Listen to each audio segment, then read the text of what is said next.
All right, I turned it on. We're Because live. I'm on a new computer. We're cooking All right. with some We're hot. corn oil over here.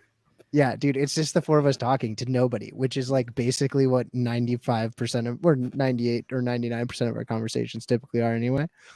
So Pretty Chugs, much running do you monologue. do you like this, by the way?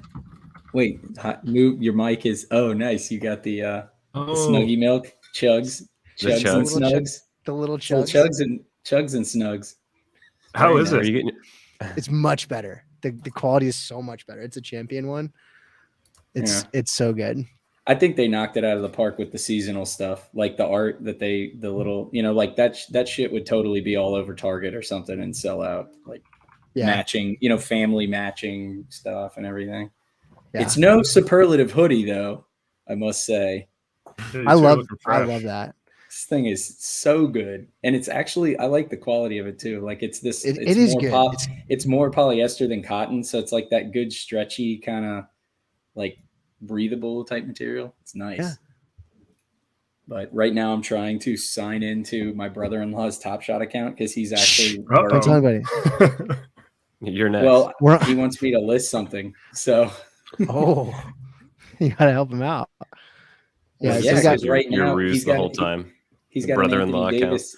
He's got an Anthony Davis MGLE right now that that I'm like, dude, it's pumping. You need to get on. Is it that. still? Because he wasn't playing well.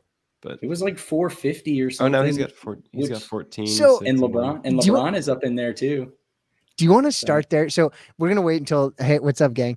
Hey, Fenny. We have Casey in the back. We're gonna wait until there's a few more people. Casey, so give me a thumbs up if that's cool with you. I can see you in the green room. Awesome. We'll wait till there's more of a critical mass. Typically, when we start these shows, I have a 5-minute, 6-minute, 7-minute intro like stream thing that goes like it's like a snake charmer. It's pretty dope. And it was on my work computer, and I think I saved it to my Google Drive, but I turned in my work computer today because my last day at my real job, my real job was today. So technically speaking, I am unemployed as of cheers to that 2 or 3 o'clock this afternoon. I haven't even cracked my beer, so we're gonna do that. Cheers to that. Here's to bigger and hopefully better things, or different things, I guess. Left it with my car. Yeah, solid ricey games. So let's start there. Let's do like a quick, hey, let's talk about this showcase challenge thing.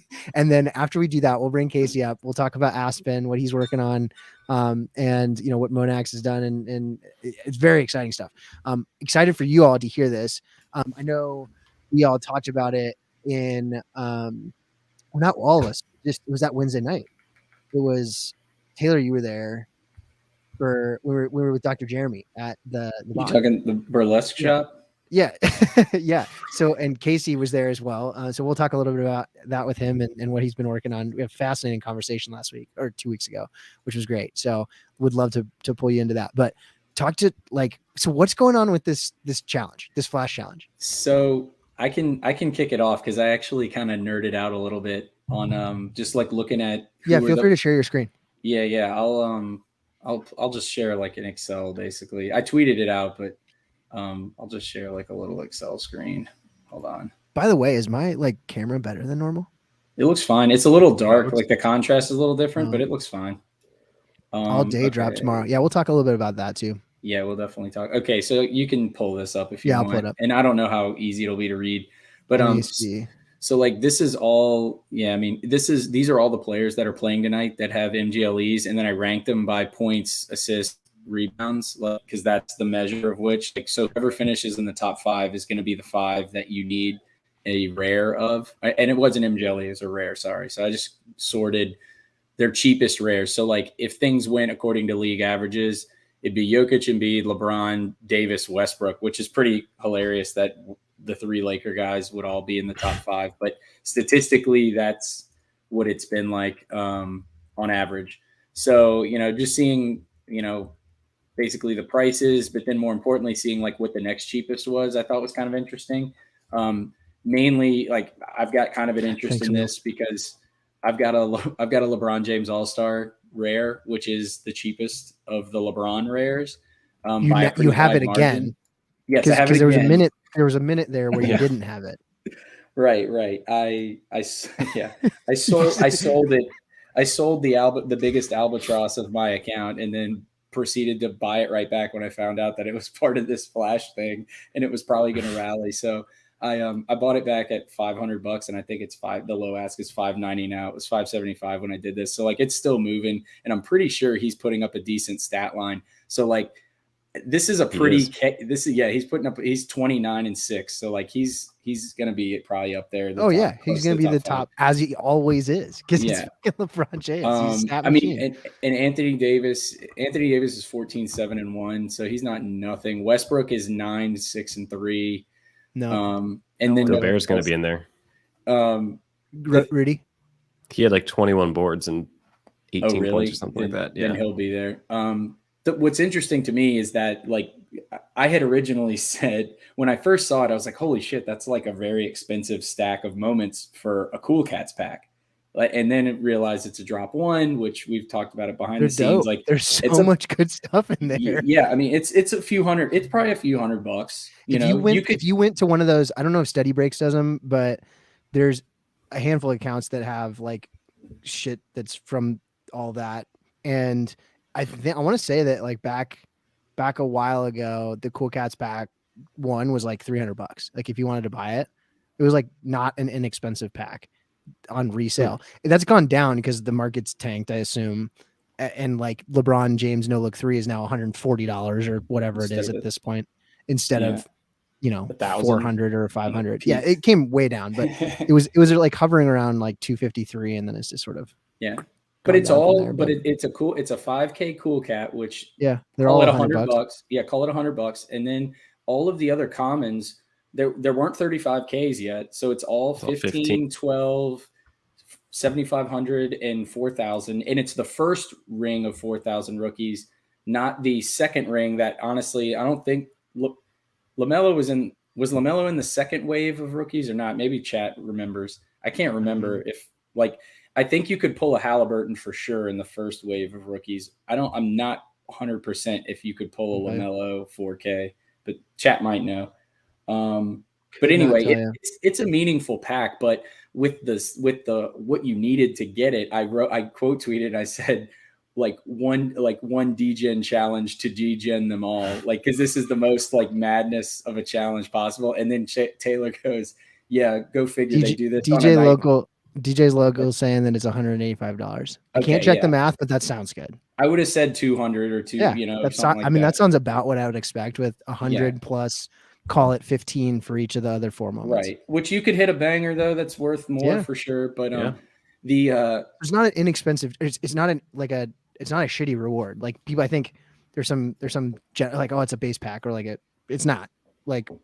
This is a lot more than that. Significantly better than a base pack for sure. But cool. But what's required is like very onerous. I mean, and what's funny though is that, I mean, Plunge, you had the spaces and we talked about it. Like what are the levers that can kind of like manipulate certain price points? And it's usually just the floor kind of dinking and dunking around. And this is a challenge they unload. And like, you're seeing like $100+ moves, $100+ moves in moments. And like there's only being 3 games, like you kind of get some bottleneck effects going on a little bit. Like Taylor and I, or he mentioned, and then I mentioned it too in the Plungeon chat. It's like, who's ready to see Dejounte Murray pumped to like $1,500 tonight? Like I'm here for it. Yeah, things were doubling. Things were like doubling before the games even started. So there was a lot of speculative. In the private chat, I'm going to send you the Google sheet of the Cool Cat drop 1. Oh, okay. And then share that screen. Because someone in the chat asked, "Hey, how is it $185?" Well, there's some bangers in there. Here, watch. So, I'll stop sharing what I've got, and then I'll reshare. So hold on 1 second. And then we'll go from there. Yeah, Oliver, what's up, man? We got some giveaways tonight. I have to figure out how to give away this Jordan Clarkson moment. Got some traction on that one. That's in play, right? It's in play for the current. Technically speaking, it's no longer in play. Yeah. Oh, is it not? No. Yeah, he had 11-4 and 1. So for everybody that doesn't know, this is the Cool Cats 1 drop. set. Let's see what jumps off the page. Like a but 7,500. so the top, tray. just for reference, along the top, all 5 of these moments, I think the cheapest one's like $95. So you're already at $100 just with the one. You're guaranteed one of those. Yeah, and then I think you get 4 base set moments outside of that. Yes. So you're looking at they have base set moments from, this was even before they had blown them out to. It's all 7,500. Yeah, I'm only seeing 7,500 because they hadn't yet extended the limited edition size. This was early. It was, everything was 7,500, and so the first ratchet was 7,500 to 12, and so like, and then those 10 moments held there. And it was, it was same thing that I do every single stream, where it's like, it's LeBron, it's Kawhi, it's Giannis, it's Trey, it's Tyler Hero, it's Zion, it's I'm gonna make. You said Ja right already. Yeah. So anyway, there's 10 of them that stayed at 7,500. Everything else went to 12, and then like a pack or 2 later, or a few down the line, the Top Shot debuts stayed at 12, and everything else went to 14,999, and that's where they hung out. And everybody was like, are they going to stay 1,500 and go LE? Are they going to go to 35,000? Yeah. Are they going to go to 40,000? Whatever it was. And at that point, like, they made the lever. This is nostalgia, dude. Like, they made the lever like to 50,000 on the circulating count, and everybody was February like, stuff. Oh my god, it's going to be 50,000, or it's going to be 100,000, or whatever it was. But yeah, I can. It's 4 a.m. You're like sitting up and like staring at your phone screen, like trying to waiting for a stress test or something. Yeah, like your eyes are like geeking out because you're potassium deficient because you haven't eaten anything. And anyway, so this was a good times, guys. This is what it used to be. So like kind of just browsing through real quick, like you got Trae Young 7,500, a Durant 7,500. Yeah, that was a good one too. The LaMelo rookie, that's obviously a big one. Flipping through more, there's a Jokic 7,500, but I don't know if that one's really pricing like crazy good. There's a Steph Curry 7,500. I bought one of them for $190 back then, and I sold it. The LeBron 7,500 dunk is in there, which I would still see the player lineup. Like, it's just nuts comparing it to the base set packs we're seeing now. I know, right? Like, yeah, everything to play for. All of these are like starters, basically, or starters and stars. Yeah. Yeah. I mean, there's a lot to like in getting that pack. It's just 2 hollows is $1,500 right there. Like, so you either have it or you don't. Like, you're not going out and buying that to like, I need 1 hollow to finish this out. Like, it makes no sense, like literally no sense. Yeah. But if you have it all, then, God bless you, and go get your cool cat pack, I guess. Yeah, I do. So what is the hollow? So let's finish with like talking about that. We'll wrap it up. And then if Casey's ready, we'll bring him in and talk about Aspen stuff. But so it's the top 5 point getters, and then it's any 2 hollow. Any 2 hollow icons. So the S2 hollow icons, and then and then the top 5, it's points, assists, rebounds combined. It's the top 5 of those. Okay. So if you just have 2 hollows, you're in play. Correct. Or you can borrow 2 hollows, I should say. 2 rando hollow icons work. Well, I have 2 of those. So if you guys want to if we end up with this stuff, well, Chugs, you can't gift the one that you just bought. Yeah. That's true. I'd have to be the receptor of all of it. Yeah, maybe I can send it to you. Yeah, because I think they gave me gifting back. I didn't ask for it. That would be ask for it, but it doesn't matter because I haven't bought anything. But I could send you stuff. How great would it be as a semi send off into the holidays next week? We have a cool cat pack to rip to sort of bring everything full circle. That would be so crazy. I would love to do it. Yeah. Or if anybody does win one, if you're listening, and you have the restraint to save it, come rip it on stream with us. That would be so awesome. That would be fun. That would be a good time. Yeah, I think so. For anybody that's not been paying attention, I got a new job starting a couple of weeks from now, week and a half from now, at Coinbase, working on their NFT team. And as a result, I think it's not like official set in stone stuff, but like I'm probably not gonna be able to stream. So I'm treating next week as if that is the last stream in the Plungeon. And so we haven't decided what we're going to do yet because we haven't talked about it because I've been super busy and I'm going to California this week. I'm like leaving tomorrow morning early to get home and see my family and whatnot. So, next week we're going to do a couple of things. I don't know what we'll do. We'll do a bunch of giveaways. I think we'll figure something out. Maybe we'll bring in like the best of, we'll try and see if we can get a handful of the best guests that we've had in the past. But and we'll go from there. But we can do some stuff there. But it should be fun. Anyway, so we have Casey here. Casey, if you're on, you turn your video off, but if you're with us and you can pop back in, and you're ready to rock, give me a thumbs up, and we can pull you in. And we can start talking Aspen stuff. Awesome. We will pull Casey in. How are you? I'm well. Can you guys hear me okay? We can. I'm away from my good mic, so I'm traveling. Welcome to my hotel room. I was going to say, where are you? Very nice. I'm in New York for the week. Well, no, for a couple of days. I was in PR, Puerto Rico for a couple of days, and now I'm here in New York. There were a lot of people in PR. So what was going on down there? Is this a super secret, like underground Dr. Evil mission, or is it something that's shareable? It's Puerto Rico blockchain week. Okay. Because Andy was down there, a handful of other people down there, right? Well, yeah, it's kind of, old school crypto mecca, if you will, for a lot of people that have crypto I think they find it a tax efficient jurisdiction would be a nice way to put it. And so a lot of people ended up moving down there, over the course of maybe since 2016 even. And so it is definitely, it has its own vibe down there in terms of the crypto scene. That's awesome. So I assume it was a little bit of business and nostalgia stuff, but for everybody that doesn't know you, which I imagine is the vast majority of our audience here, can you kind of give us who you are and what you're working on right now? And I can sort of needle at you with a couple of questions and dive into what it is that you're working on. Sure. I'm Casey. I'm the CEO of a company called Monax, and I've had a little bit of a windy road through life. So I did my first degree in structural engineering, but rather than build things, I decided to blow them up.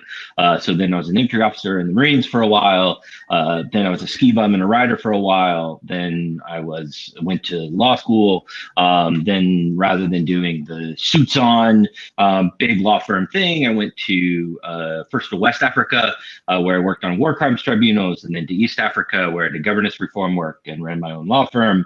I'm probably the only entrepreneur around that's ran their own law firm in Somalia, which I did for nearly 7 years. It's a hell of a resume line. Yeah, exactly. But the problem is, it's really hard to pivot out of that. Like, what's your next job out of being a lawyer running your own law firm in Somalia? And it was one of the reasons that I probably between, let me say, year 5.5 and 7, in between there, I probably would have stayed a little bit less if I had been a little bit easier to find a second job, or the next job, I mean to say. But I eventually stumbled into, I had really been wanting to do software, and I've been really interested in the ideas of kind of the computers running the contracts, which has existed in legal academia since the 1970s. But it's always been an academic idea, for the simple reason that if you and I are in a contract, well, what's a contract doing for us? It's a rule framework for our relationship, right? And so if we might both agree that the computers kind of should run the contract, but then the big question comes, whose computers are going to run the contract? And historically, I didn't want your computers running the contract, and you didn't want my computers running the contract. So the computers didn't run the contract. It's fundamentally what ended up happening. And I was really interested in this idea from a theoretical standpoint. And when the very first, and I was also exploring blockchain technology for another reason, which is irrelevant to this. But there's nothing that's irrelevant. It's all relevant.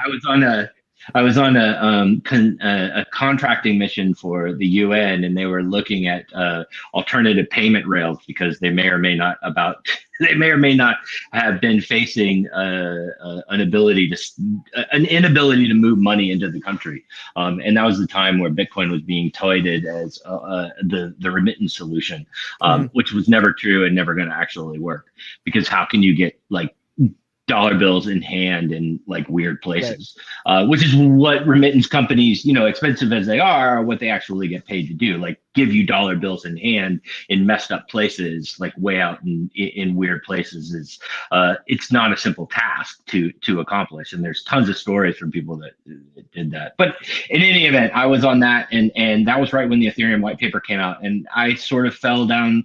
Not sort of, I completely fell down the rabbit hole because it solved this idea that it got us around this whole sort of, I don't want your computers to run the contract. You don't want my computers to run the contract. Right. So it's an inherent mistrust. 2014, exactly, right?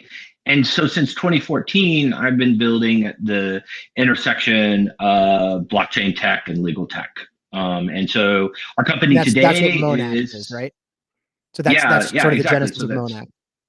Yeah, exactly. That was the genesis of Monax. We got started on a dare or a bounty, actually, where in 2014 a Bitcoin millionaire was annoyed at the Bitcoin Foundation, which I don't know if that's even a thing today, but it was back then. And he was really annoyed at this sort of centralizing effect, and he wanted to build a piece of software that could replace a foundation. Essentially, he wanted a DAO, what today we would call a DAO. And so we built the very first DAO framework that ever existed, and it had like a legal bit and technology bit, and that was really fun to build. And this was before, like, Ethereum had sort of didn't even have test. Well, no, there was one testnet at the time.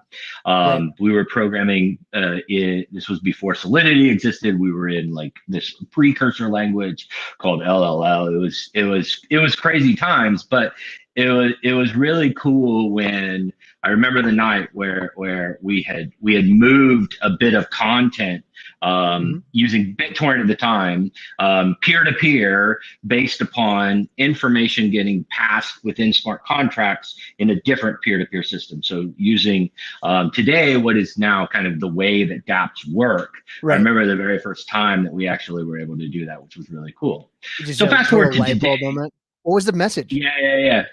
I don't know what I said. What was the Telegraph when it was like, oh, hey, go get me a glass of milk or something? Like, was it It wasn't. It wasn't that. It wasn't that prescient. Okay. But I may have had something in there, but in any event, I don't remember today what it was. So fast forward to today, what are we working on? We're working on building the legal layer for NFTs. So we're still really building at this intersection of blockchain tech and legal tech, and we're really excited about what is happening within the NFT sphere. But we also see like some things that are hindering growth a little bit today, and are certainly going to hinder growth as we start to really move forward as an industry. And so that's really where our focal point has been over the course of this year. So at what point, where you're working with Monax and sort of dealing with blockchain, intersection of blockchain and legal stuff, at what point was the light bulb, okay, now we need to talk about it, or like pivot a portion of this to NFTs? Yeah, I mean, I must say it was probably, we had been, so for context, we have a full contract management system that sits on top of blockchain. So it's a blockchain-aware contract management system. You can think of it like DocuSign for blockchain, basically.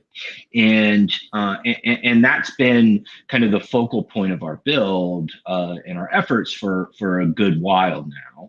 And we had earlier this year really felt comfortable with that as a small business solution, let me say it that way. And so we were really interested in seeing how we could then apply that into what was happening in the public blockchain space around originally DeFi, and then it turned out that NFTs kind of finally became a thing. I remember when the Imaging Heap album came out, which I think is probably the first NFTs. Maybe other people could find some things that existed before that, but that was really the first one that people talked about. And what I was really excited about earlier in this year is to see the explosion of ideas that people have been talking about with respect to use of this tech since, I don't know, 2014, 2015, 2016. And suddenly all these things are coming online. And what really captured me about the NFT ecosystem and where, why we decided to kind of pull off moving more aggressively into DeFi and really focus on the NFT side of things was the energy that was there, number one, and then number two, the amount of really interesting legal problems, because there's a lot. Well, there are, but it's kind of genuinely a new thing what we're doing with NFTs, because it kind of has the flavor of, like, when you buy an NFT, you're kind of sort of buying an IP license to maybe something. You're maybe buying a digital good. It depends on what they. Yeah. So it's like it sits at this like weird intersection legally of a license and a sale of goods, and so I think when you really look at a lot of the core ideas of buying an NFT or selling an NFT, you're actually genuinely talking about potentially a really new legal transaction that is not a license agreement, and it's not a sale of goods agreement. It has aspects of both of those, but it is actually genuinely a new thing. And I think the big piece of that is because, what this stuff is, if we call it digital property, if we call it other things, is very different from things that have come before, even fungible tokens that exist on blockchains. Well, yeah, it seems, at least when I think about NFTs, it's a really bad catch-all word or term for a lot of very different things that rely on non-fungible token technology, right? Like the difference between a Bored Ape and what that is in and of itself, and what it grants the person that owns it is very, very different than if I own a Top Shot moment of Anthony Davis, right? Like, in this, and is also very different than what CryptoPunk is, even though a lot of those things may have very similar, at least infrastructures to some degree. So we think about like, oh, NFT, what are NFTs? Well, it kind of depends, right? It's the same thing as saying like, what's a license? Well, it could be a driver's license, or it could be a pilot's license, or it could be any other license to be a beautician, or any of these other things. And it's not just, hey, can you drive on the road, or can you fly in the air? There are tons of other things that, they're not all the same, right? They have the same name, but they're infrastructurally and what they mean and what they convey are very, very different. Exactly. And you have in-game assets, digital land, and then, really future forward asset classes that people are exploring now, like how to leverage supply chains, how to do like invoice factoring using this technology. There's a ton of things that you can do if you have a entry in a blockchain ledger that has an ID, which is functionally what you really have with an NFT. So walk me through now with the problem. So February, it's been now 8-10 months that you've been sort of thinking about and pivoting sort of at least a portion of what Monex is doing towards dealing with this new intersection. What's this similar type of intersection, but it just happens to be with different technology undergirding it. Like, where are you headed with Aspen? Like, what's next? Where are you guys going in the 3 months, 6 months, 12-month timeframe? Yeah. So what Aspen is that you can share. It's in alpha. People can go and see. So it's not that secret. Aspen is a professional NFT transactional tool. So the idea is to have a set of tooling that allows professionals to buy, sell, swap, and down the road do other property transactions with their NFTs. So if I want to sell to you $1 million pump, there's a couple of ways I can do it. Aspen will be one of the ways that you can do it. When you do it on Aspen, there will be a couple of things that will take place. First off, what we will do is we will give you a possibility to have a legal agreement underlying your sale. So if something were to go sideways mid-sale, then you would have a legal agreement that would be between the buyer and the seller, optimized to be kind of a level playing field between those parties, that somebody could go do something about, right? And today you can do marketplaces facilitate private sale transactions, and they have a legal agreement that protects the platform itself. It has very little to say about the buyer and the seller. It's like the whole terms of service of any platform really is to protect the platform rather than to put the buyer and seller in good legal terms from one another. And the other thing that we have is really nice trading interfaces, really great user experience, really clear ability to understand how one should price their NFTs, and then finally, the last bit is again another little legal flair where we allow folks to, while they are changing possession of their NFTs, to also either change or either the seller can transfer title to a new buyer, or the buyer can claim title when they buy an NFT. And so essentially what you're doing is you're starting to, the big idea that we're driving towards is starting to separate out possession of an NFT and ownership of an NFT.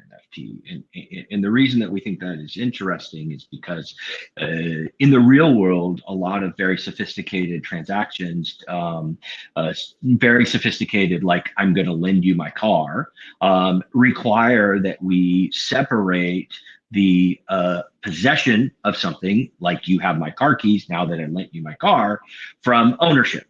Meaning you don't own my car just because you have the keys to my car. But in blockchains, we historically conflate those two ideas. We put those two things into one, and we say whoever has an NFT in their wallet, they own that NFT, which is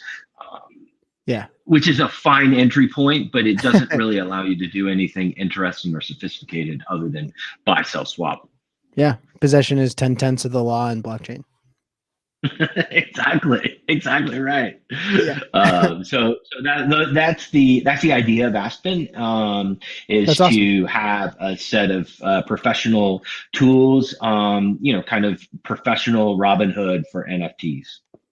Professional Robinhood for NFTs. That's a good catch. Robinhood for NFTs. Yeah, I like that. So the idea of being professional, like there's retail side investors, like investors or buyers, like this is something that maybe, unless I'm transacting something very high dollar, high value, it may not be a service that I need. But we're probably overkill if you're just trading it. If you're trading a few top moments here and there, we're way overkill. If you're trading $1 million in assets a month, then you probably want to about how you're going to legally protect yourself.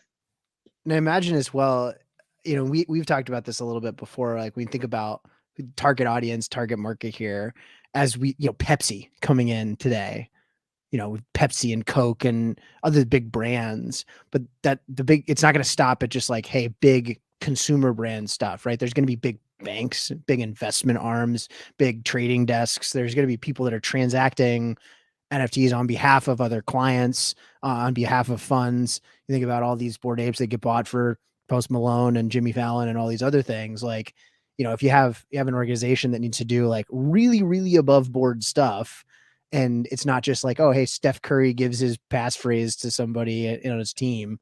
Like, there's got to be some level of institutional tooling, like you said, to facilitate some of this transactional thing when property exchanges hands, especially as it relates to contracts that are put in place. Hey, this is compensation for something. You know, I was thinking about this with like Von Miller and some of the other crypto forward people in the NFL. Like, if they ever decide to take assets as like payment for something, how does that work? What does that look like? And John Television in the comments, right? Like real estate, digital real estate, and otherwise, like there are huge use cases for some of this stuff, especially when you know some of these metaverse worlds become more and more fleshed out, and the complex transactions have to happen at like a corporation level as opposed to an individual level. Well, think about it like this. Today, Axie is a $38 billion economy.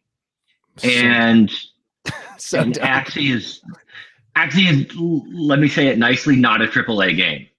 Right. So, it stinks out loud. You know, I mean, you can say it. It's all right. It's boring and not fun. But it's a $38 billion economy, right?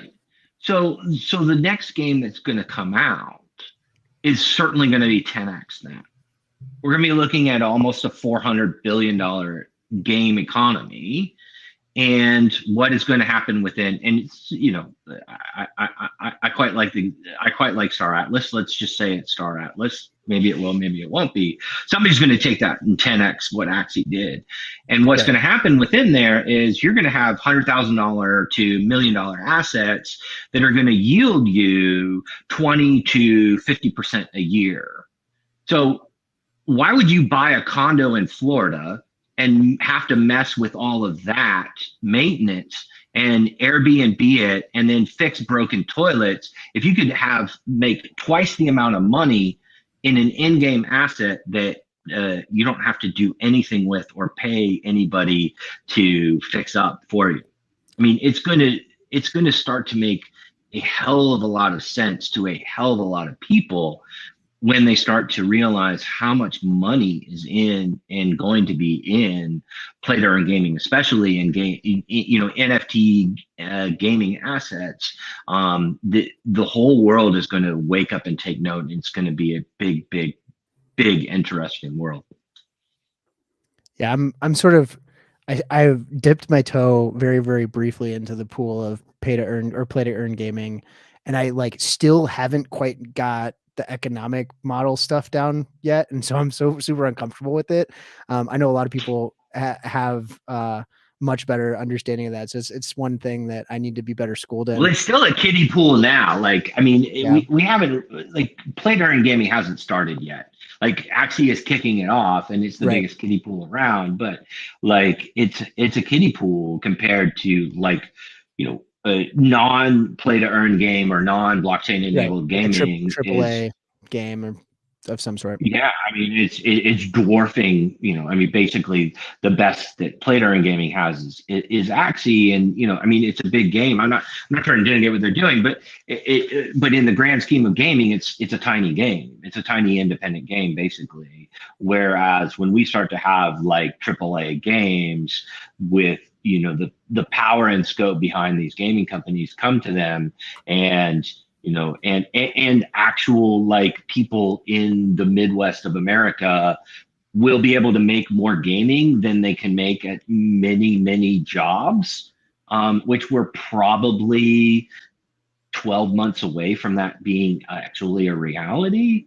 I think we're going to start to see, because like the math that we do when a game starts to get at about 100 billion, it's probably likely that like workers in most developed countries could make more money gaming than they could at many menial jobs. That's insane. Like so that tipping point is probably going to happen next year. Holy cow. Some straight Ready Player One shit right there. Yes. Wow. And it was funny because I was on the plane. I was, you know, I watched Ready Player One like probably many people a couple of years ago, but I watched it 2 days ago when I was on the plane to Puerto Rico, and I was like, "Fuck, this is." I'm sorry. You're good. You're totally good here, man. All right. I was like, this thing is so relevant. I was like, fuck, this is so relevant. You know, it's like to my current life right now. This could not be more relevant. But anyway. the interesting thing about Ready Player One, just philosophically, like as a difference from where we are than where we were, is like the tech was there first, and then they released this metaverse, and people like made it their own. But the decentralized nature of the play is, I think, what we want to see. But the centralized way that it was managed is something we're actively trying to avoid. And some of the like philosophical conundrums within both Ready Player One and Ready Player Two, which I think is a great second act to that book. If you haven't read it, you should. Everybody should, in my opinion. Is sort of like, how do you wrestle with a centralized force being like pushing technology so far forward, and like, are people in society ready for it, for what's coming, and like the amount of time that you spend immersed in it, and like, hey, the haptics turn into not just haptics, but it's like neural haptics, and how does that affect like your like in real life outside of that, and like, how do you weigh the moral dilemmas of those types of things as founder CEOs, or like, long story short, highly recommend reading that. But you're talking about like where this started and Play to Earn land in these metaverse games, right? Being sort of a good or potentially really good use case for some of the tooling that Aspen is building for. So you're in alpha now. Like, what's next? Like, how do people get involved? Is there anything that folks here need to know, or like where they can go to get schooled on some of the stuff that you guys are working on, or that they can push people towards that they know? Yeah, so the best place to go is probably Aspen NFT with one N in between there on Twitter, and we link most of our information in there. And we have links to our Discord in there where folks can come in and ask questions. Like I said, we're in alpha now, so it's invite only. We're happy to get more folks invited, but really, if you're needing to do peer-to-peer buy sell swap NFT transactions, similar to NFT Trader in some ways, or pseudo swap in other ways on Ethereum L1, and then we have a competitor to those that also does some really new and interesting things, and we will have other connectivity out that will allow you to interact almost directly with marketplaces from our singular interface, and this is why we call it the Robin Hood of NFTs, that will be coming soon. But the best place is Twitter, and then if folks want, come by the Discord, say hello, and the link will be in the Twitter, AspenNFT with one N. Awesome. I also just dropped your personal Twitter in there, so for anybody that wants to follow you as well, I like some of the stuff that you retweet and tweet out there as well. So I find following you is good. I get other things that I'm not. I have a varied Twitter. Yeah, it's good though. I feel like there's such an echo chamber with some of the people that I end up following and follow back, and you just see the same stuff over and over again. But when you have at least a little bit of a connection to some of the other spokes of the wheel that are extended outside of the NFT world, like, you get a little bit more of a variety. So highly recommend that for anybody out there. Try and diversify your Twitter portfolio a little bit too. But yeah, thank you so much for coming on. And it was, like I said, the conversation a few weeks ago was awesome too. But yeah, everybody head to AspenNFT, all one word, on Twitter. And Casey, thank you so much for joining us. And if there's anything we can do for you in the future, please don't hesitate to reach out. Thanks a lot, and congratulations on the new job. Yeah, thanks. Much appreciated. We'll talk soon. All right. Bye. Bye. See ya. All right. That was awesome. It's so fascinating to me. Like, people are working on problems. Well, there's just real businesses that need to be created in all honesty, right? Like, yeah, there's a lot of stuff when folks got into NFTs, or like, at least for me, like getting into NFTs, crypto, all that stuff. It wasn't so much about like what was right in front of me. It was that there's no telling the kind of opportunities or things that are going to materialize that I didn't even know about 9 months prior. Yeah. You're a perfect case study of that, honestly, Plunge. I mean, look at what you're about to step into now. Could you have said that was going to happen 15 months ago? Like, no, I didn't even. I thought I was like a blockchain denier. Exactly. I was literally like making fun of my friends who have Bitcoin. Like, this is meme shit. But yeah. But I mean, to that point, but the overall thing, just like there are industries and sub-industries and services, and there are so many things that need to be built out or are going to be built out. So not all are going to succeed, right? But yeah, there's so much room and fertile ground to sort of like mine. And there's a lot of smart people that are just kind of jumping in. And he's a perfect example of that. The real estate agents are coming, right, for the digital land. Like soon. 100%. Does that already exist? Am I talking? That's already happening? You give me a look like that's happening, Plunge. No, I bet it will be. Okay. Yeah. I mean, that kind of stuff. And then I was listening to a Spaces today about taxes, and there's just so much to think about. And, it's just, I think the people are just now starting to get into it. They had a couple of accountants on that were talking crypto taxes. And it's one of those things, because it's the end of the year, everybody's starting to think about, oh crap, what am I going to do with my taxes? And it's good to have people, I'm going to sell off something. They need to show up now. Oh, more than Well, and they were talking about that might not necessarily be the best idea, right? Because you don't get to claim like that entire loss against whatever your like taxable income is. So they were saying like if the gas fees are $100 and you're going to sell whatever that is off for 200, you may not even, see any of that money deducted from you. So yeah, there's a ton of stuff to learn. I've been just like trying to absorb as much as I possibly can about all this stuff, and it's wild. Wheels, we are not financial tax professionals, so I'm not going to answer that question about whether gas is a write-off. I would encourage you to read about the subject and then engage with a tax professional. Real quick update for everyone. The games are over basically. I think the Nuggets are the only ones still playing. The top 5 look like, unless I'm terrible at math, LeBron is number 1, Nikola Jokic number 2. No way. Rudy Gobert also number 2, like 2A. They both have 39 combined, and then Anthony Davis and Joel Embiid 31 and 30 respectively. Those appear to be the top 5. So it's 4 of the top 5. Like when I put that list out, it was the 4 of the top 4, and then Rudy Gobert, who we had pulled up. Is that me or is that? It's not me. I had the box score up. ESPN, like some videos started playing. I was hearing random music.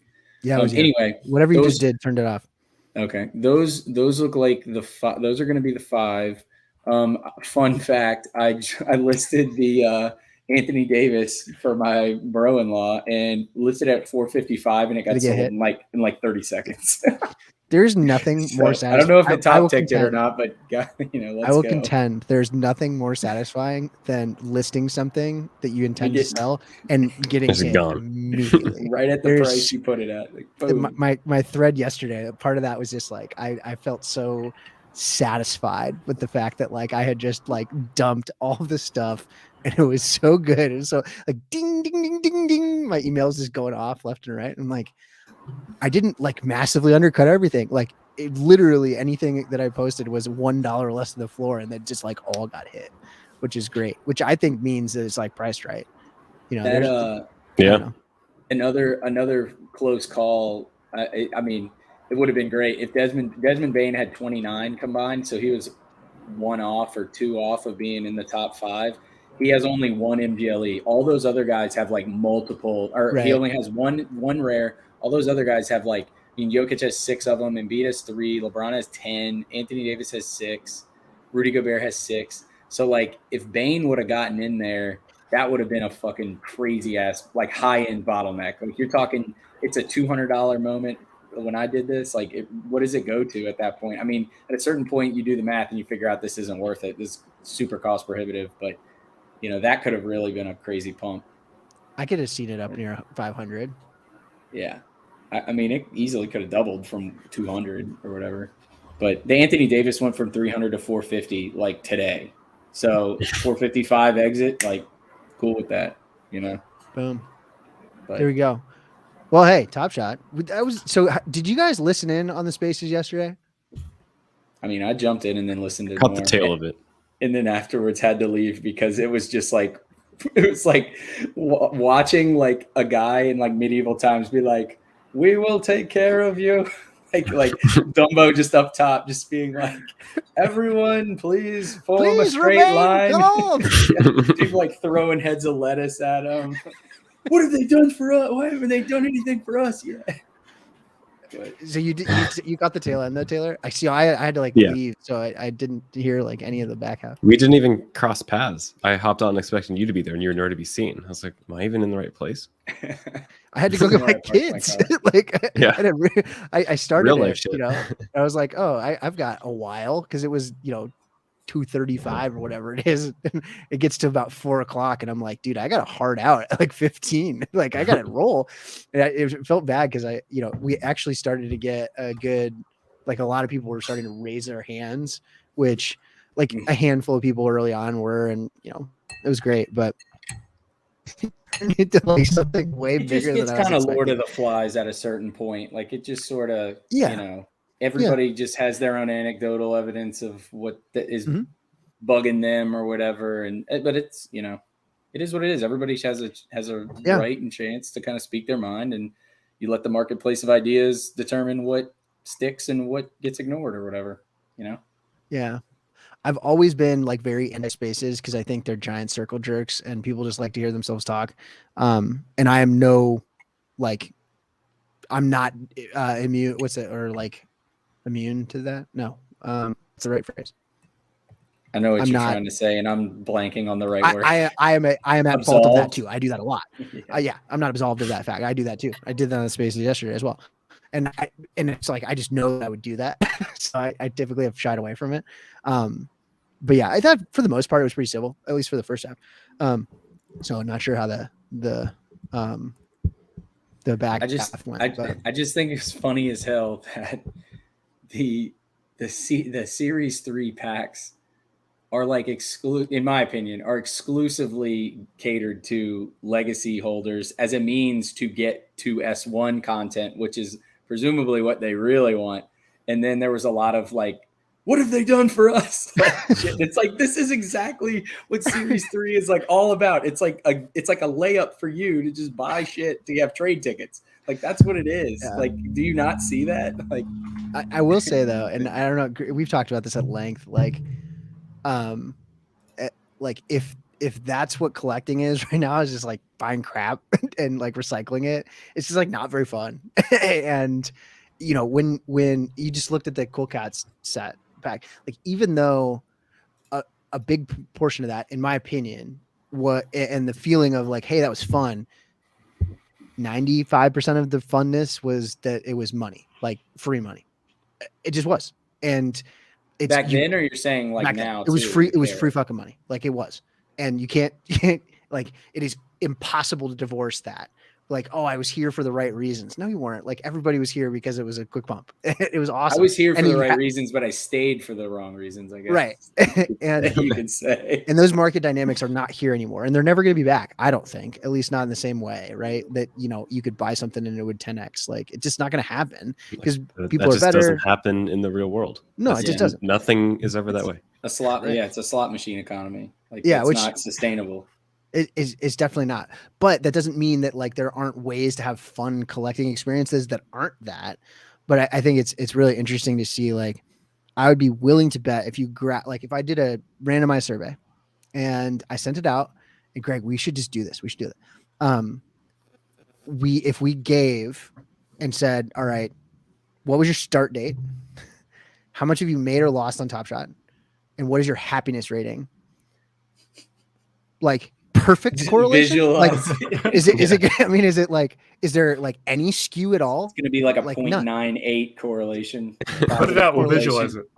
Yeah, we'll like I'll put it out there. Like, yeah, because it's a perfect correlation. How about I draw it on a piece of paper, show it, and then you'll do the actual viz, and then we'll compare it afterwards, and we'll see if I was right all along. Oh, so you're saying there's like as fun as money goes up, fun also increases at a similar trajectory? Like, no fucking. There is an intangible. There is an intangible. The only pushback I'll give there a little bit is there is an intangible, like the newness aspect of it. So like, to be honest, for me, like first, I was saying this in Discord before. The first pack I ripped, it was before everything went crazy. Mhm. It was a $9 base pack. I pulled a Trae Young, a Jeremy Grant, and a Jaylen Brown. Yeah. And, you know, it was, I think when I looked it up, it was worth like all three of them together were worth like, I don't know, $20 or something, $15 or what. It wasn't a lot. Find out. And I was like, oh, cool. Like that was, you know, that was cool. Like the newness aspect of it, I think is an intangible. I don't think it'll say what it's worth. Cause I didn't buy it. I read it was a pack, but well, we can find out what it was though. I think there was there was a legitimate kind of like nostalgia intangible aspect of it that it was fun to like rip packs, hear the music for the first time or, you know, first couple of times or whatever. And now it's sort of, you mentioned it in Spaces, like we've been so desensitized to that process that it like that part of it, it's kind of getting overlooked. And all we want is just to get expensive shit, like stuff that's worth a lot. Yeah, I mean, like so your second pack ever, like you ripped one pack that had like a very good young player, or two very good young players. That was your first pack experience. And then you ripped a Cool Cats pack that had a Jaw in it and the Booker, which was like at the time very, very hot. That was like, the best Cool Cat, and it still is the best of the 5K ones. So yeah. So it's good times.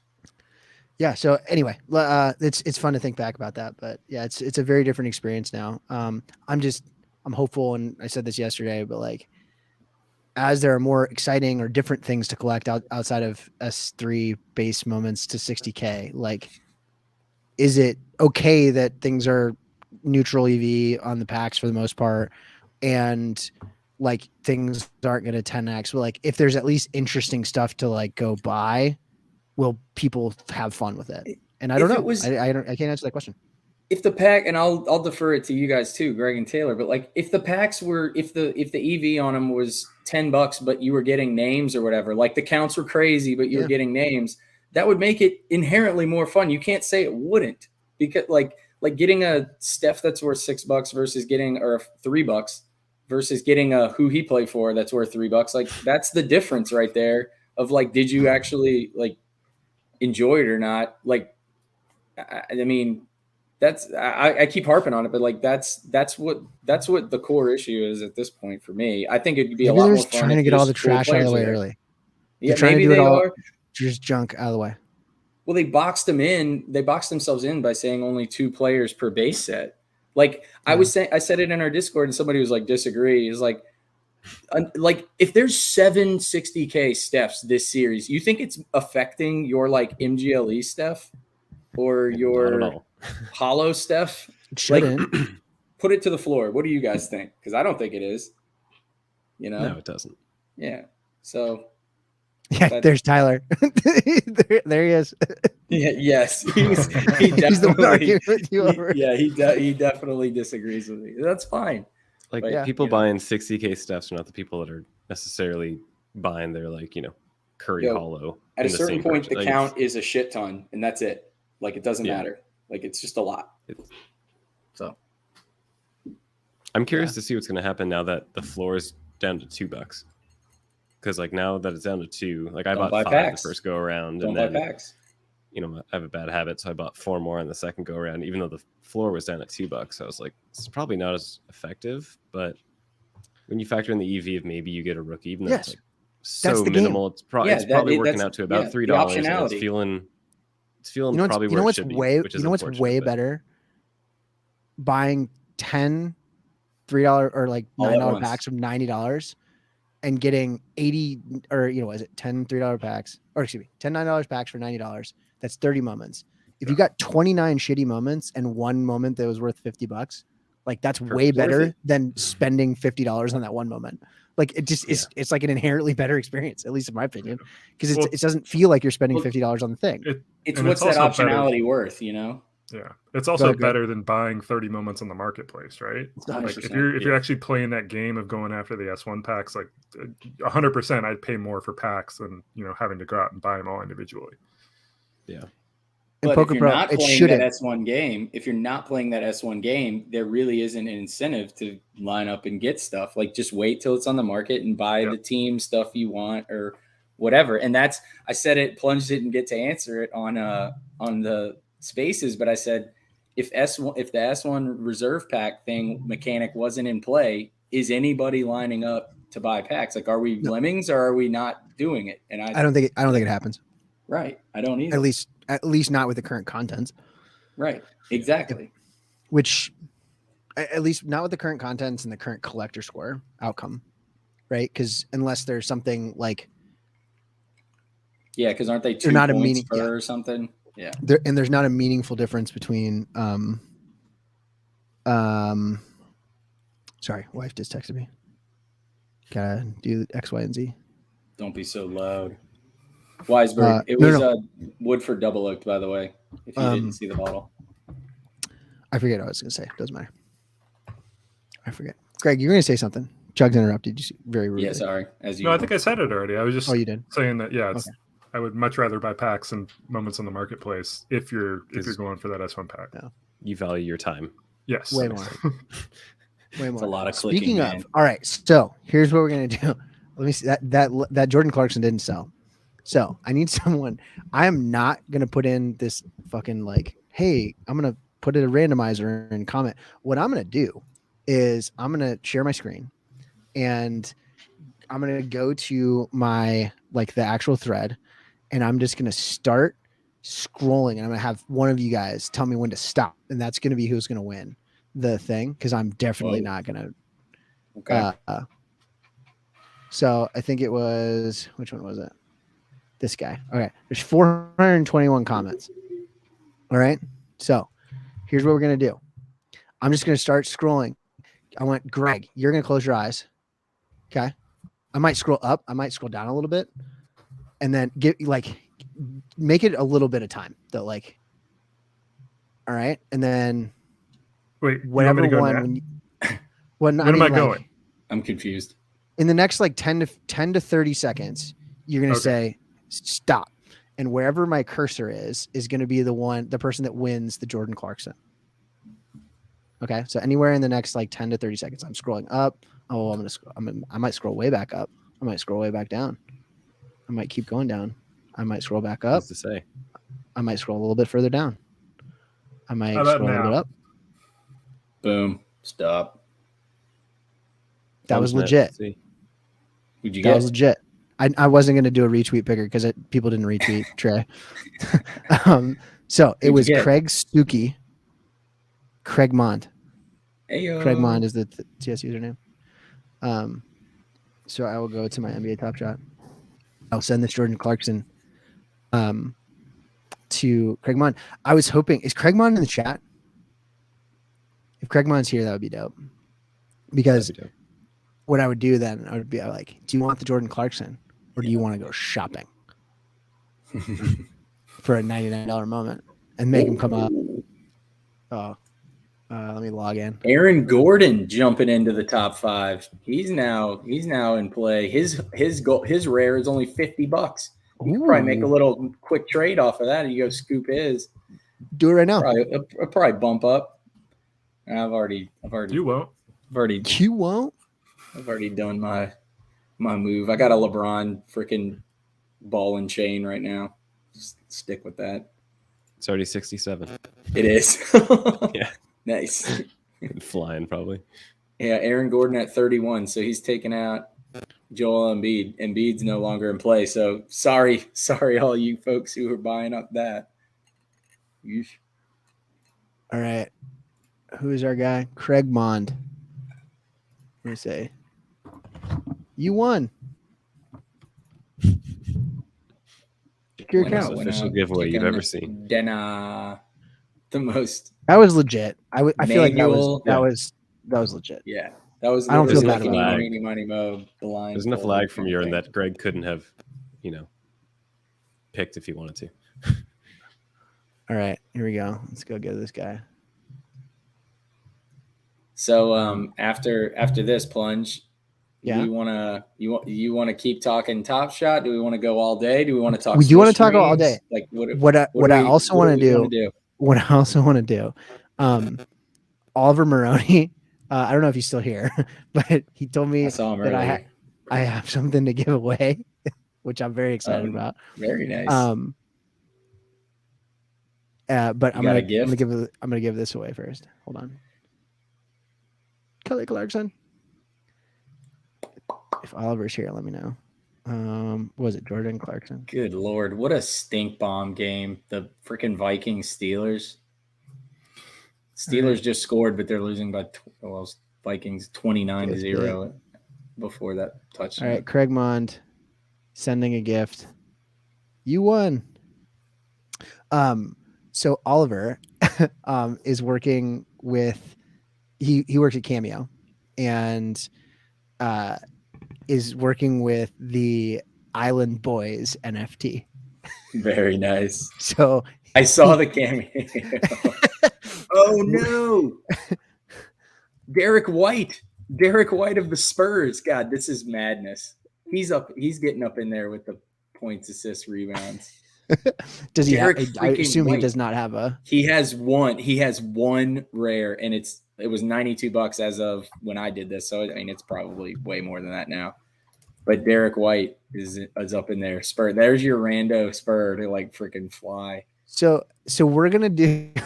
So I thought it was hilarious. So if you guys didn't see that, there was the Island Boys are launching an NFT, which is really funny. And it's supposed to be funny. It's not supposed to be super serious.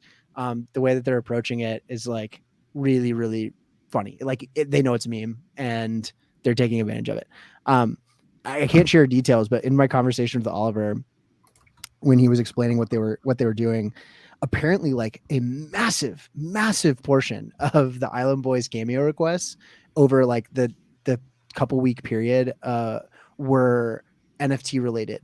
So like people with different projects, like it was something like 80% of all of their inbound requests were NFT related.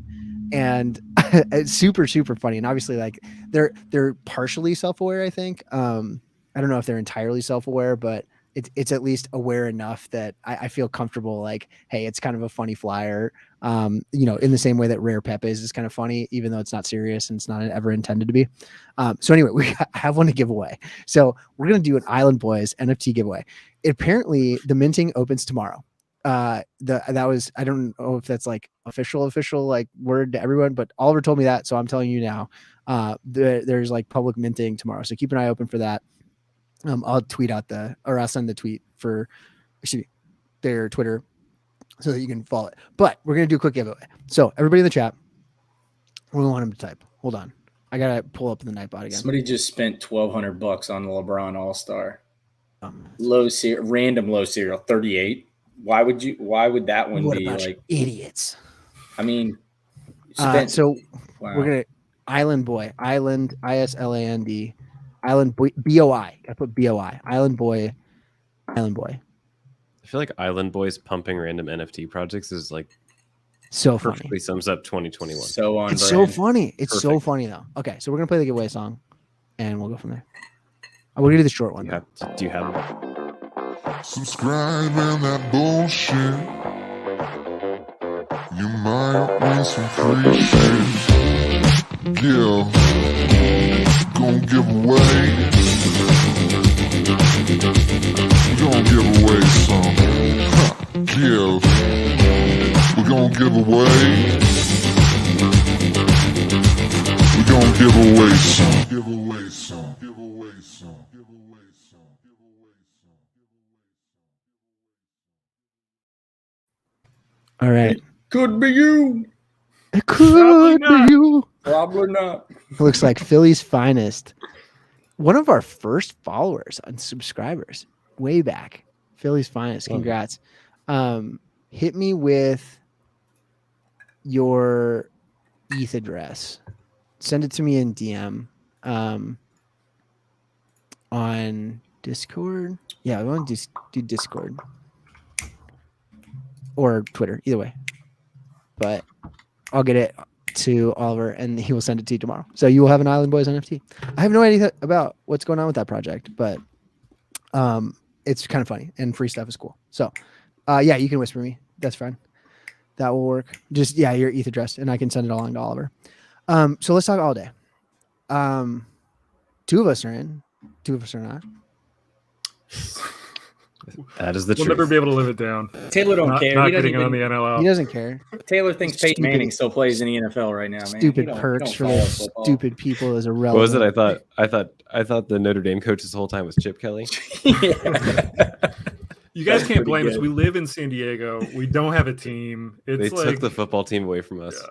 Well, and I mean, when it's freaking 70 degrees and sunny every day, all day, and you can like surf and stuff, I don't blame you for not giving a shit about football. We middle That's true. Americans, this is what we live for, guys.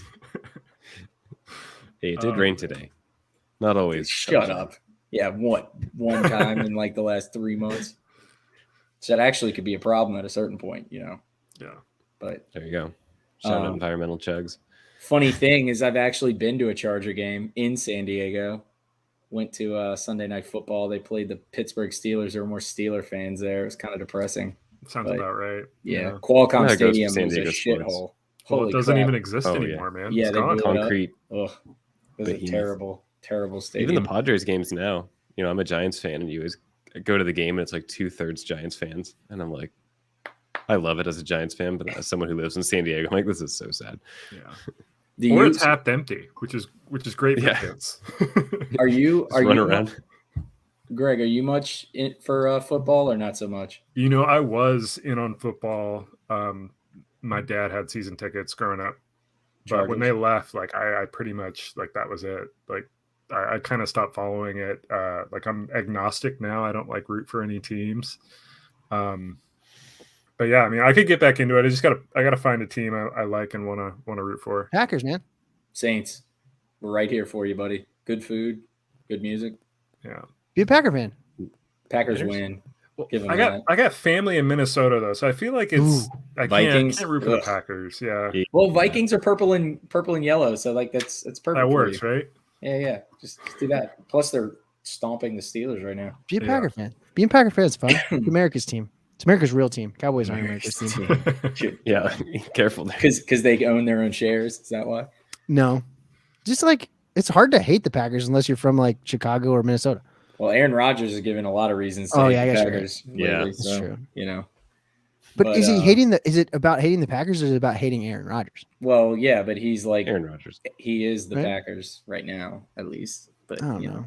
Anyway, Patriots are not America's team, Mike. let's keep Get outta it. Let's they're Jets? definitely not freaking Mac Jones. So, Get all outta day. here. Masochist. So saying what? Jets. I'll pull it up. Yeah, pull the website. So Greg and Taylor not in. I'm assuming you guys are just going to kind of be casual observers. No real You're incentive. gonna funnel me a bunch of money and ask me to buy them for him, and I'm gonna say when no. it gets good. When it gets good, I actually funny thing. I texted not to. This is a humble brag for sure. I texted Chris Vernon and I was like, hey, I got in the. I was like, hey, I got in on the NFL thing, and I was like, if I get a Cowboy, I'll let you know. And he's like, you better give it to me. And I was like, not if it's worth like actual real money. And he's like, laugh emoji. It's a great story, Shugs. Yeah, I can tell it again if you want. Did you find $20 at the end of that, or what? No, I didn't. Damn. A bear came though. It was incredible. So it's not like pulling up for me. Here we go. So I don't want to FUD this, but Not great. Normally, if you ever start a sentence with that, I don't want to I don't fund wanna it. I don't want to Fuck FUD this, this. Not but great. This like is the the A sil- team, remember? The This is the A team. silhouette of like like so moments a cube, right? Like on Top Shot. What the fuck is this? It's like a rounded badge thingy. I It's don't know. like I don't really know what it is. Like, you know what it? I don't really know what it is. the like shield, an ice the cream NFL sandwich. shield. Isn't that Yeah, it kind of does what look it's like an ice cream emulating? sandwich. It's beta plunge. It is beta. You're right. It's closed beta. You don't even. We only know regular beta. This I is mean, closed. Even the beta. packs are bussing. That's what I'm saying. They're like I mean, curved. The looking. packs look like more than the Top Shot packs. These look a little bit more con to me. yeah. Yeah. I mean, They're thick, This looks thick very boys. con to me. I hope I get a neon blue football sent to me though. A little thing on the right that looks cool. it's But- a little Art Deco-y. I mean, I'm Maybe buying a- a pack tomorrow. Are you kidding Oh me? hell yeah! I'm buying as many as will let me. I think you only get one of each type. That's what it Wait, shh, says. shh. What? Apparently, you're not Talking about- supposed to tell it. Well, Well, no, it's that in the news is out, Discord. though. Like, No, it's like in the disc. It's Oh, in the okay. all-day Discord. Like in their beta specific announcements, it says you're allowed. How do to you we're get not one? in there. Are you allowed to tell us? You can purchase what? I don't know. How do I get into? Is it like? Is Maybe it I should. Does it, maybe I does it shouldn't say that. confidential above what you're reading or not? Let me find out. It's a little Command F confidential. Yeah. What is it? By the way, what does your Discord look like? Mine does not look like the normal one, or mine doesn't have much in it. Blah blah blah blah blah. Shh. Don't lose your whitelist, Chugs. You missed the confidential part. No, I didn't see anything about that. Oh. It's Doesn't matter if supposed you to. see it. This They info is squirt- supposed to stay. They squirted the word in somewhere in there. Oh well. Well, There's packs. Well, I don't know. How do I get into the confidential there's Discord? packs. I want to get in the confidential Discord. It's one of those things, though. Like, how would you expect to put that in a Discord and not have people share it, right? I mean, People I'm not can't like going to read. tweet anything I out think or I like feel put it. No, I anything know, in but, like- writing, but you know, Okay. well, Once there's you're in the there- all day, go to the channel I'll club say rules and there regs. there is information, you know, Oh, I have to. Oh, hold on. I need to fill out about the what form. I didn't about fill what out the to form. do. Yeah, you fill out. I'm a gonna do it right now. form. You fill out a form. I have no idea. I don't know. Like y'all or somebody had mentioned it or got out or whatever. The first Mint stream like had some stuff, and yeah, Uh-oh. I still don't really know the proper info about everything. Mm. I Cost. just don't or know how you anything stop like it that. once like someone takes a screenshot and posts it in a different Discord without the Yeah. confidential stuff. Like There's it's all out the window at that Yeah. point. So can we say it now? I mean, I will. not gonna say it, but- I don't want to. I don't want to jack around and there. I mean, there's 48. Someone people in the watching. chat. It's If not we like don't say it and there's somebody the in the world chat is says it. watching. That's section 99 or whatever. Like we're not responsible for what's in the comments. So Yeah, that's like I'm pretty sure. or whatever it's called, like the internet thing where I don't know. we're not the arbiters. It's like On that. not Plunge Father in the chat. Yeah, yeah. It's yeah. Let's see if I can figure this out. I would be willing to bet without looking, not having looked, if I had to guess, A price. and there were two different kinds of packs, I'd bet they were like 50 and then like $250. That would be my guess. Why would they Kind of be like Tops, right? Tops was Yeah. doing two different Something like packs. that. Tops? Yeah, let's think back. The premium thing for Tops, I think, was $200, right? And then the cheaper ones were 60 or something like that, maybe. Yeah, I bet. I want to say even less. Yeah, maybe it was 30. I can't even remember. I bought a bunch of packs. That funny like memory lane thing. Bought a bunch of packs, and then that story came out that like the cereals were basically dished out like in order of purchasing. So it's like if you bought them right away, or if you ripped them right away, you got all the low cereals. And I'd like sat on them. I was like, I'll just rip them later. When I found that out, I was like, screw this. Sold them all for like 4x of what they were. It was just done with it. Had the wax. I think Arsenic took it off my hands, gave me for it. I was just like, that was my exposure to that was game. fun. Plunge had like 1 million wooden coins at one point. What'd you ever do with those? I don't know. Did I do it? Are they still there? He hasn't been in They're his probably still there in your wax. think- How do I get into a wax account? I don't even know. I'll never What is it? forget. Is it like Atomic Hub or something like that? I can't even remember. I Atomic remember Hub, wax. who was it? It was like NFT God or something. He was on with us once. He was like, that's a promo item, man. Like you keep that. I was thinking like, yeah, like, you know, the promo, Christmas edition of some Mickey Mouse cup or whatever. Like that's going to be worth something one day. Hold on. I I'm remember I going to was try so and find out. pissed because I opened it up and I got a coin. I was like, what's it going to be? Like some platinum thing? And it's fucking wood. And I was like, you can't give me something cool for a fucking digital coin? Meta It's wood. Okay. I don't I think that was remember. my most liked tweet of all time. I'm going to pull it up. Let me. It's wood. Uh-oh. This is a great login function for It's Atomic. brutal. It's brutal. Are you I spent a doing it lot off of stream? time on that platform Yeah, because I had you that did. Mookie Yeah, bet. you were in it. You were in it, Yeah, man. Mookie. Oh, I love this. Time I'm you'll just never get watching back. this LeBron just tick Oh. up, tick up, tick up. What is it? What's it at now? The lowest listing's 592. It's trading like pretty much 590 to $600, like most cereals. Which I bought it at 500. I'd sold it though at 490 and then bought back at 500. So cool. Pales in comparison to the damage that was done prior, but that's neither here nor there. Cool. I can't get Wax to open. I think I had like 20 or 25. I sent a handful of them back. More than so me. with all, so yeah, I guess which is what matters. I guess with all day Plunge, like, do you have any remote sense? Do you think they're going to juice these things with like nothing but like names, or do you think no? Like, what are you expecting? Are we expecting anything? Flood it with trash to start. And it sounded like there was nothing in the God. There was nothing in the closed beta that was going to be like special exclusive that people afterwards can't get, which I think is the right thing to do. Super smart. There's never going to be the Series 1 like exclusivity that there was. Yeah, if you think that's what this is, that is not going to happen. Yeah, it's not going to be that. But like, surely you think it's literally going to be like S3 level, like crap, or do you think they're going to make it a decent, like a proper distribution of like relevant players and not so relevant players? I know the NFL is a little different than the NBA. Like the NFL, you've got the starters and then like that's it. Whereas the NBA, like, everybody kind of sees the court, or a lot of people kind of see the court. I bet it's going to be distributed as you would probably expect. Like you're going to get some good guys, some middle of the road guys, some lesser guys, but it's not going to be like noticeably special teams players. Right. That's what I mean. That I guess that's what I was getting at. Like, that's very nice. That was the height, man. Too good. 171 likes. That did well. That's a good really tweet. well. It's a good tweet for you. Yeah, it's a very good one. The Wolverine meme. That's good. I'm excited though.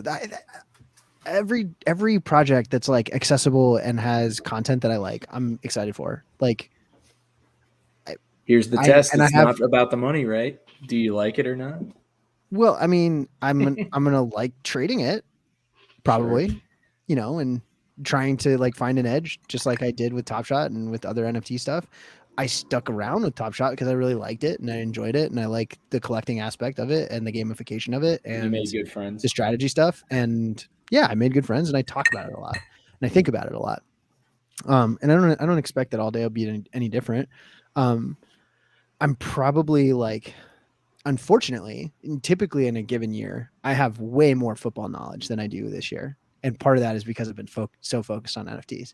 Like I'm actually alive in 2 fantasy football leagues still, and probably going to make the playoffs in 2 out of the 3, which is kind of surprising given how little I have paid attention. Bragger. But yeah, I think any other year I would be much. What? Just calling you a bragger. You're like, yeah, I mean, I'm going to like. No, I'm saying I'm typically like I pay way more attention. I just happen to be playing with really shitty players, right? Like it's a function of the people you're playing against. And sorry guys in the PFL, but you kind of suck at fantasy. I was going to say, hey, my family league. It's not an insignificant amount of money either. The first year that I got invited to this league, I like filled in for some guy in their frat, and I like blew everybody out. Like, it was bad, and I'm not like a particularly good fantasy football player, but it was pretty brutal. But yeah. So anyway, we should call it.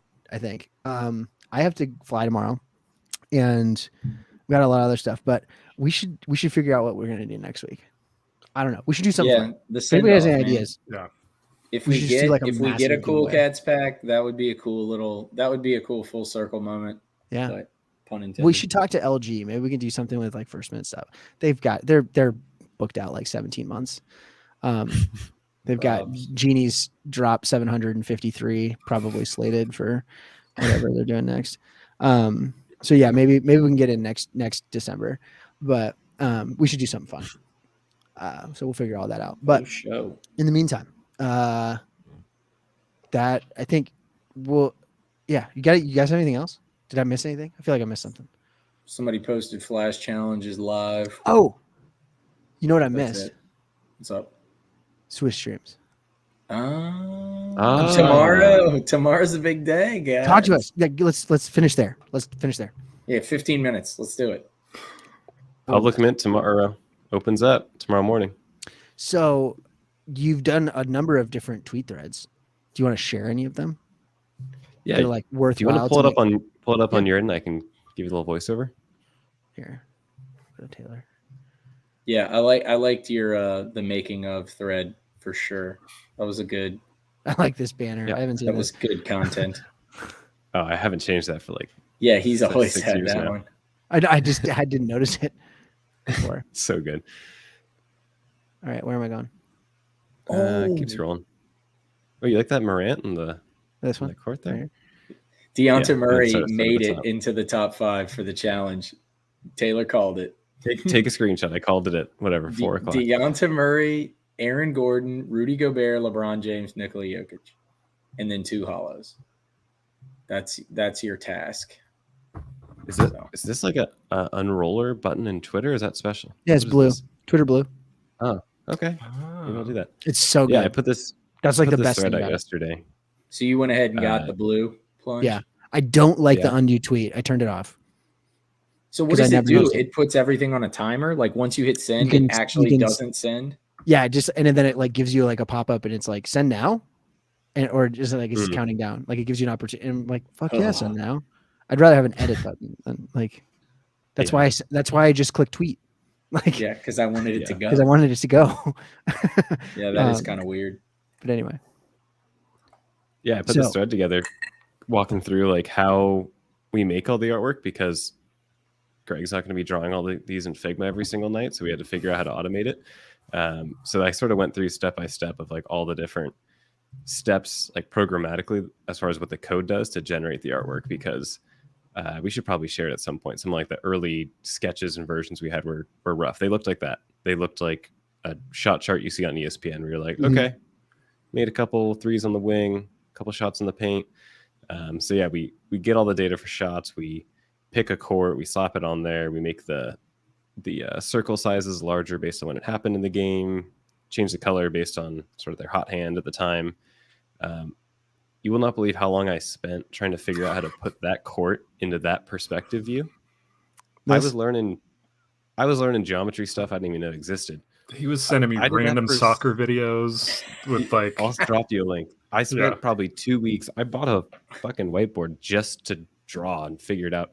Then I realized that you could use OpenCV and they have a plugin that just warps a picture and that's it. So like it went from 2 weeks and hundreds of lines of code to just a plugin where I say like warp and it does it. But yeah, so then we put it in perspective. Technology, bro. Which like this was one of the biggest things where Greg initially we didn't have this idea of like a perspective view for the shot chart. We just had it on the top down view. So if you scroll up a little bit where it's top down, it like works, but I don't know. It doesn't feel like you're at the game. It doesn't feel like you're looking at a basketball court necessarily. And then once we put it in perspective, it starts to feel like, it feels like I'm sitting like, it feels like I'm sitting like top of the lower bowl looking at the court. You can kind of envision a lot better. And then the longest lastly, then basketball we just court of drop all it on time. it's real perspective. And then we drop it on like a white photo mat with a nice shadow, title, all that stuff. So if you want to learn how to write code, learn Python. You can do a hell of a lot of shit with it. I'm probably going to do that just for fun. And SQL. I need to learn how to write SQL. I'll help you out with both. Yeah, you can run me through the crash course. There you go. So, is there a for either one of you guys? Is there a what are we calling it for short? Are we calling them SDs, Swiss Streams? Like what are you guys kind of casually using at this point?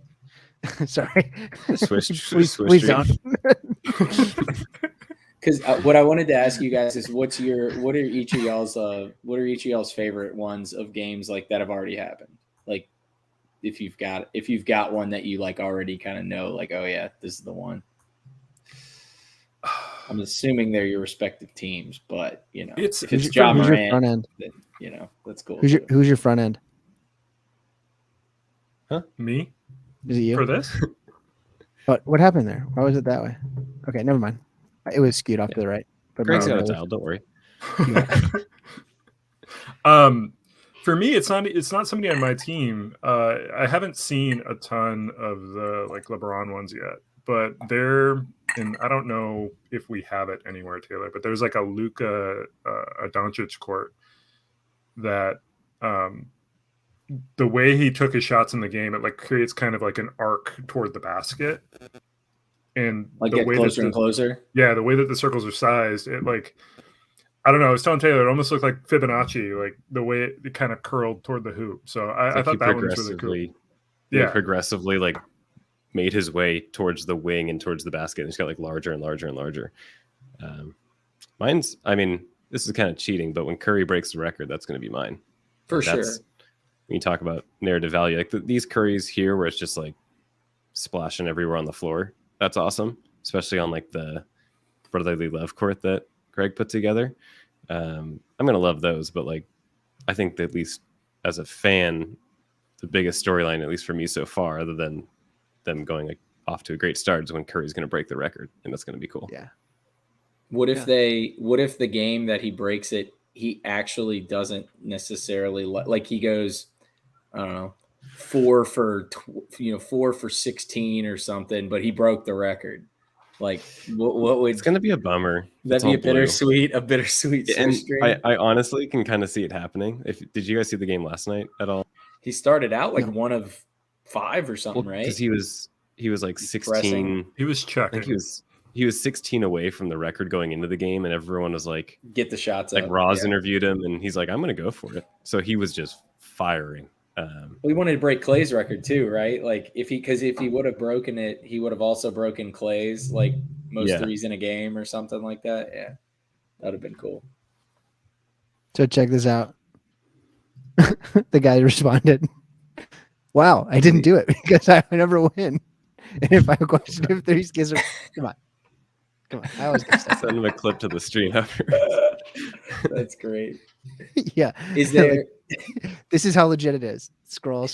Greg. Stop. Is there a game that you're for sure gonna try to like a future? Are there future games that you like want to target? Because that's what I'm gonna probably be doing with you guys once things are out and revealed. If I don't obviously have it, like a Friday night or Saturday night Grizz game that's like later in the year that could be really important. Like that would be where I would be looking. Like, are you guys gonna do that, or are you able to? I don't even know the rules on that. I mean, if it's in the marketplace and we have ETH, I feel like we're allowed to buy those. It's not like we know anything. We don't know anything anyone else. Right. Well, yeah, it's an unplayed game. Like you have no edge or anything. But you're gonna sweep the floor with all of your earnings. All the Warriors. Just sweep all the Warriors in April or something. Like you're just like, I'm just gonna take them all. None of them are gonna go below min, that's for sure. Yeah. But is there one on the schedule that you've kind of circled already, like Christmas Day, Lakers or something? Like, is there anything?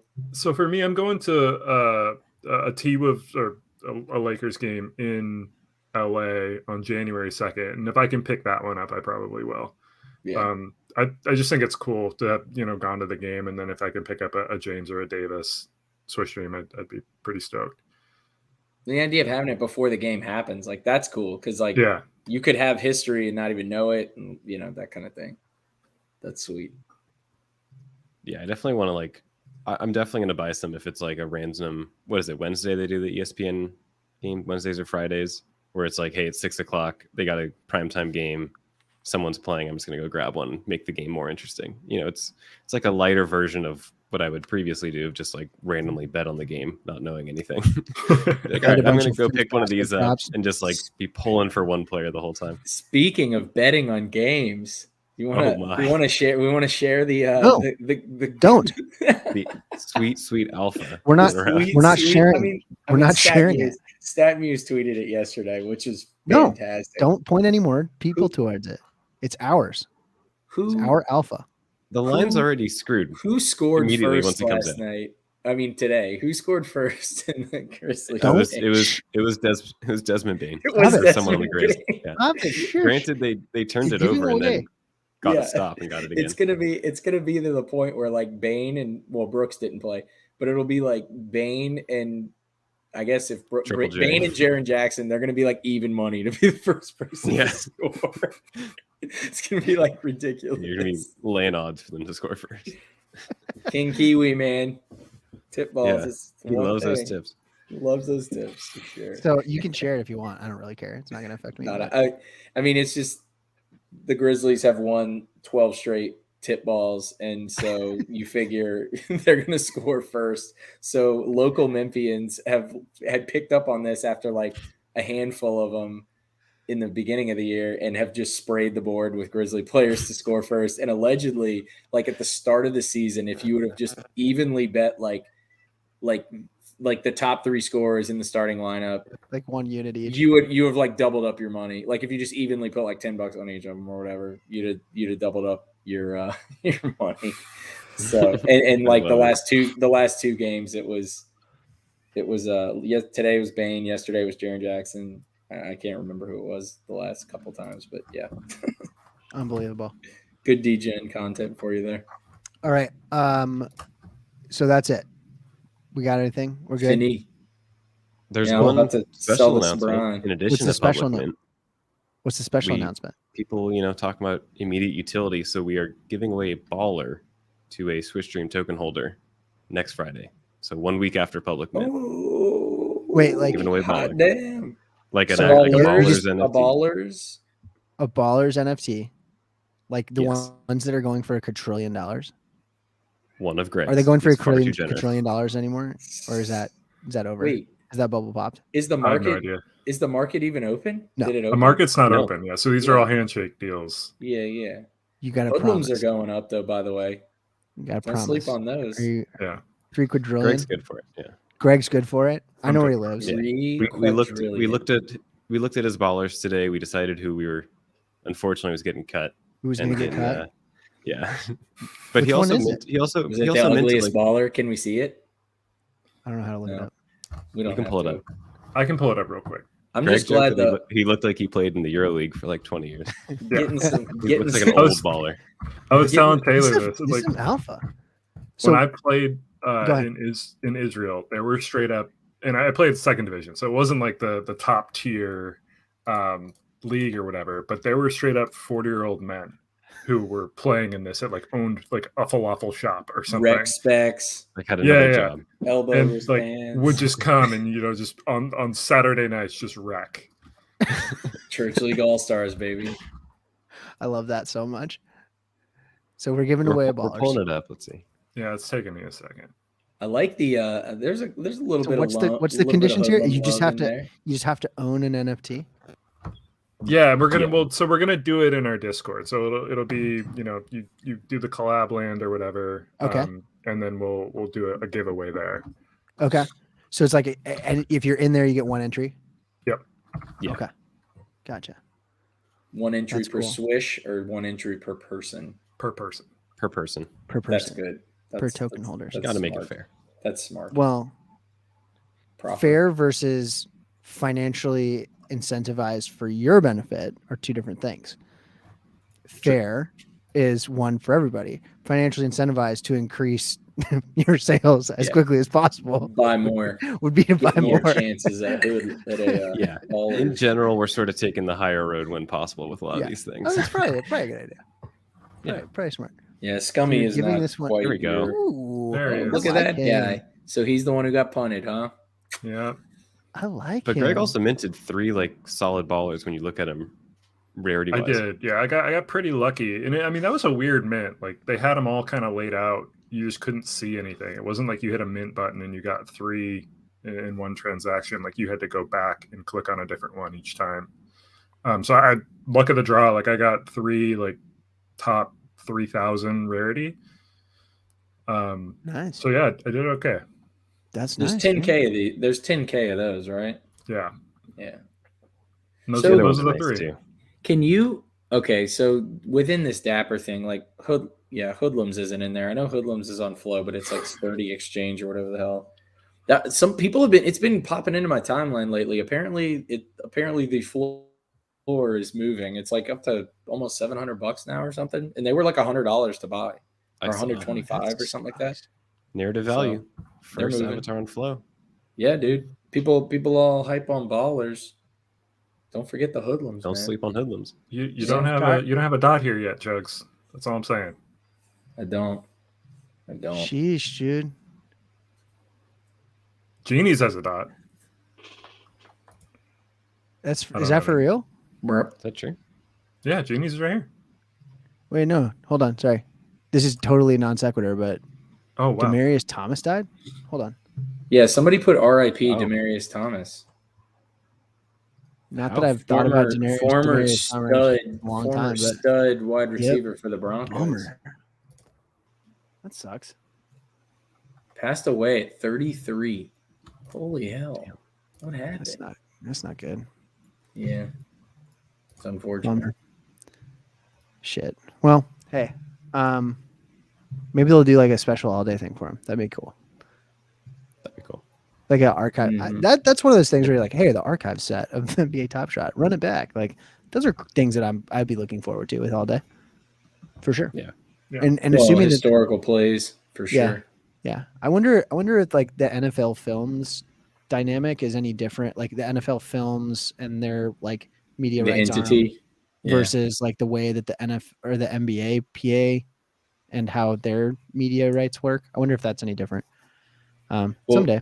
What's also neat is with the NFL, like how their moments, they're not necessarily single isolated plays. Like they might be a series of things, or like a game, or like a team play or something. So like you think of current stuff that's cool, but also like historically, like some crazy like Music City Miracle or random play like that. Those are. You're gonna hate me. Exciting. You're gonna hate me, but give me the Niners game-winning drive against the Saints.